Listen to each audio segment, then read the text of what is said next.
Chers enfants, bonjour. Je vous salue depuis la ville éternelle parce que peut-être que vous le savez, mais depuis quelques jours, nous avons un nouveau pape. Il s'appelle Léon XIV. Certains d'entre vous, probablement, ont dû suivre la messe d'inauguration de son pontificat et certains se demandent précisément ce que sont et ce que représentent ces deux insignes un peu, l'un en particulier un peu bizarre, qu'a reçu le pape, le nouveau pape, au cours de cette messe. Il s'agit du pallium et de l'anneau du pécheur. Alors voilà ce qu'il signifie. Le pallium, qu'est-ce que c'est déjà? Le pallium, c'est cette bande d'étoffe blanche qui a été mise autour du cou du pape. Alors cette bande d'étoffe est marquée de 6 croix noires. Elle a une espèce de collier qui donne une forme de Y quand elle est autour du cou du pape. Et elle est fixée avec 3 épingles qui rappellent les 3 clous du Christ. Alors, qu'est-ce que c'est que ce pallium? Ce pallium est porté par les archevêques dans le monde entier, et non seulement par le pape. Il représente la charge de pasteur du pape et des archevêques. En effet, il est comme la brebis perdue que Jésus, le bon pasteur, est allé chercher et qu'il a ramené au bercail. Étant en laine d'agneau, il rappelle aussi que Jésus est l'agneau immolé qui donne sa vie pour les brebis que nous sommes. Et donc, à sa suite, le pape doit être prêt à offrir sa vie, à donner tout ce qu'il est pour la vie, pour l'âme des chrétiens qui lui sont confiés. La laine de ce pallium, d'où vient-elle? Elle vient d'agneaux qui ont été bénis, qui ont été élevés et bénis à l'église Sainte-Agnès ici à Rome, à l'extérieur de Rome, là où a été enterré justement Sainte Agnès.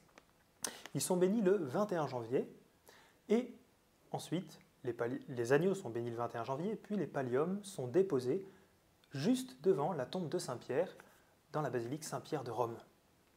Et au bout de plusieurs mois, ils sont ensuite remis aux archevêques. Le deuxième signe qui a été remis au pape, c'est l'anneau du pécheur.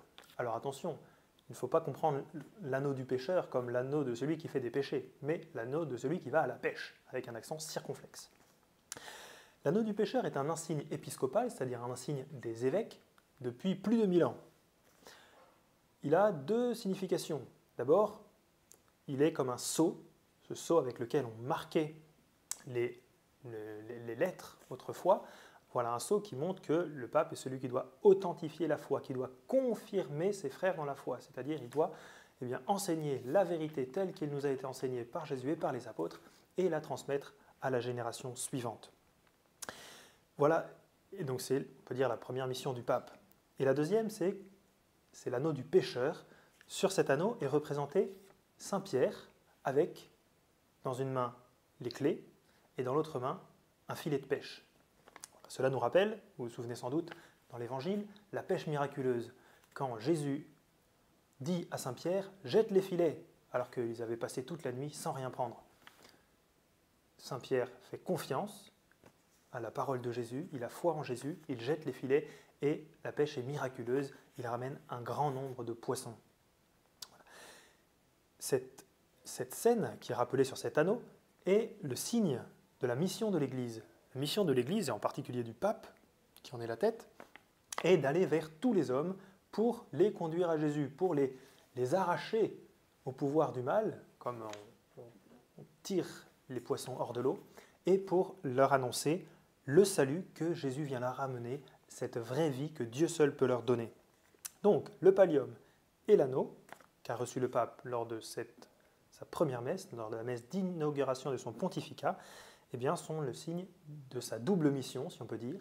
La première, c'est d'assurer, de garantir l'unité de l'Église dans la foi, dans la vraie foi des apôtres, et il doit être, pour ainsi dire, le premier missionnaire qui annonce l'Évangile auprès des hommes de notre temps. Une deuxième question qui est liée à cette première, c'est pourquoi, vous avez peut-être vu la fumée blanche qui sortait d'une cheminée dans la chapelle Sixtine, pourquoi les cardinaux se réunissent-ils en conclave dans la chapelle Sixtine? Pourquoi sont-ils enfermés à clé? Voilà. Parce que, vous le savez peut-être, conclave vient du latin Et ça signifie avec une clé, parce que les cardinaux sont enfermés à clé dans la chapelle Sixtine. Alors, un petit peu d'histoire. Au XIIIe siècle, il n'existait pas encore le conclave. Les cardinaux, quand le pape mourait, se réunissaient et ils élisaient le nouveau pape, mais cela ne se passait pas de la même manière. Et un jour, c'était au milieu du XIIIe siècle, les cardinaux n'étaient pas pressés d'élire un pape, ils ont pris leur temps, et ils ont tellement pris leur temps qu'au bout de 2 ans, il n'y avait toujours pas de pape. Alors, les gens ici à Rome, ils en ont eu marre, et ils ont pris les cardinaux par le col, ils les ont mis dans une pièce et ils les ont enfermés, à clé. Ils leur ont dit, vous avez intérêt à élire le pape rapidement, sinon, chaque jour qui passera, on vous donnera un peu moins à manger. Et donc, l'élection du pape est arrivée assez rapidement après ça. Alors les choses ne sont pas aussi radicales, on va dire, aujourd'hui. Les cardinaux, rassurez-vous, ils ont à manger, même si le conclave devait durer plusieurs jours. En l'occurrence, il a été très rapide cette année, puisqu'il n'a duré que à peine 24 heures. Mais voilà, on peut dire cette tradition est restée. Et pourquoi est-elle restée? Il faut savoir qu'à une certaine époque, c'était non seulement on leur enlevait la nourriture, mais même une fois, le conclave a eu lieu à Viterbe, dans une ville proche de Rome, et pour que les cardinaux se dépêchent, les gens avaient même fait enlever le toit de la pièce pour qu'ils aient un petit peu plus froid et que ça les incite à se dépêcher. Voilà. Pourquoi aujourd'hui garder cette manière de faire? Pourquoi est-ce que les cardinaux sont, entre guillemets, enfermés? Alors vous l'avez peut-être, vous avez vu comment ça se passe. Tous les cardinaux prêtent serment les uns après les autres sur l'évangile en disant qu'ils ne révéleront pas ce qui se passera au conclave. Et puis, il y a un monsieur qui est là, qui est le maître des cérémonies, qui dit extra omnes. Ça veut dire, en gros, tout le monde dehors. Donc tout le monde sort, sauf les cardinaux restent. Et ensuite, pendant tout le temps du conclave, ils n'ont aucun contact avec l'extérieur. C'est-à-dire qu'ils ne rencontrent personne, ils n'ont pas de téléphone, ils n'ont pas d'internet. Il y a même des brouilleurs pour éviter que quelqu'un puisse téléphoner. Les fenêtres de la chapelle Sixtine sont couvertes pour ne pas que quelqu'un puisse regarder, même avec un satellite très puissant à l'intérieur. Bref, ils sont complètement coupés du monde. À quoi cela sert-il? Ce n'est pas simplement pour le folklore, pour faire comme on a toujours fait. Non, c'est pour éviter que l'élection du pape soit guidée par des critères du monde et non par le souci du bien de l'Église. Pour ne pas que l'élection du pape soit influencée par les idées du monde, les idées des médias, par les puissants de ce monde qui voudraient influencer cette élection, étant donné le poids que peut avoir et l'importance que peut avoir le pape, mais pour que les cardinaux soient vraiment, on peut dire, dans un esprit de retraite, c'est-à-dire qu'ils soient à l'écoute de l'Esprit Saint, parce que s'ils sont à l'écoute de l'Esprit Saint, eh bien, ils comprendront quel est le cardinal qui est appelé à guider l'Église pour ce temps, pour le temps de l'Église aujourd'hui. Voilà. Et ce, parce que le pape a non seulement un rôle temporel à jouer, c'est-à-dire un rôle visible, mais un rôle spirituel, c'est-à-dire que son rôle premier, c'est de guider les âmes vers Dieu. Voilà, c'est que l'Église soit unie autour de la foi, autour de Jésus et dans la charité.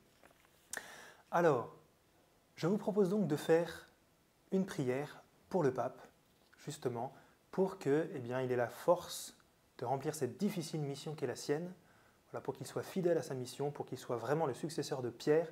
Il l'a répété d'ailleurs plusieurs fois, il a conscience de cette mission, de la grandeur de cette mission qui lui a été confiée. Il a conscience que c'est aussi une croix à porter. Alors prions pour lui pour que, à la suite de Jésus, il puisse porter cette croix. Et nous prions en particulier l'Esprit Saint, puisque nous sommes entrés dans la neuvaine liturgique de la Pentecôte. Depuis l'Ascension, les apôtres sont dans l'attente de l'Esprit Saint que Jésus a promis qu'ils recevront le jour de la Pentecôte à Jérusalem. Prions à notre Père et un Je vous salue Marie pour notre Saint-Père le pape Léon XIV. Notre Père qui es aux cieux, que ton nom soit sanctifié, que ton règne vienne, que ta volonté soit faite sur la terre comme au ciel. Donne-nous aujourd'hui notre pain de ce jour, pardonne-nous nos offenses, comme nous pardonnons aussi à ceux qui nous ont offensés, et ne nous laisse pas entrer en tentation, mais délivre-nous du mal. Amen. Je vous salue Marie, pleine de grâce. Le Seigneur est avec vous. Vous êtes bénie entre toutes les femmes, et Jésus, le fruit de vos entrailles, est béni. Sainte Marie, Mère de Dieu, priez pour nous pauvres pécheurs, maintenant et à l'heure de notre mort. Amen. Au nom du Père, et du Fils, et du Saint-Esprit. Amen.